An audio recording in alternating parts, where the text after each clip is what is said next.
ਤਿਆਰੀ ਵਿਆਰੀ ਹੋ ਗਈ ਹੈ ਨਾ ਪੈਲਸੇ ਜਾਣ ਦੀ ਹੈ ਕ੍ਰਿਸ਼ਨ?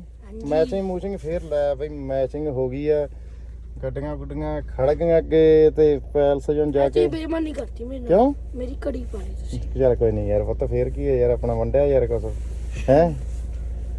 ਮੜਾ ਝਾਕਾਂ ਹੀ ਟੇਢਾ ਜਿਹਾ ਕਦੋਂ ਝਾਕਦਾ ਪੱਕਣਾ ਐ ਸਿੱਧਾ ਐ ਕੀ ਹੁੰਦਾ? ਹਾਂ ਜੂਗੀ ਨਹੀਂ ਲੈਂਦੀ ਪੁੱਤਰ, ਨਹੀਂ ਲੈਂਦੀ। ਚੱਕੀ ਜਾਣੀ ਹੈ ਪੈਲਸ 'ਚ ਹੁਣ ਖਾਣਾ ਪੀਣਾ ਹਨਾ, ਪਕੌੜੇ ਸ਼ਕੌੜੇ ਹਨਾ, ਚੱਲ ਬਣ ਜੂ ਗੱਲ ਫਿਰ ਵਧੀਆ, ਆਜੂ ਨੀ ਯਾਰਾ।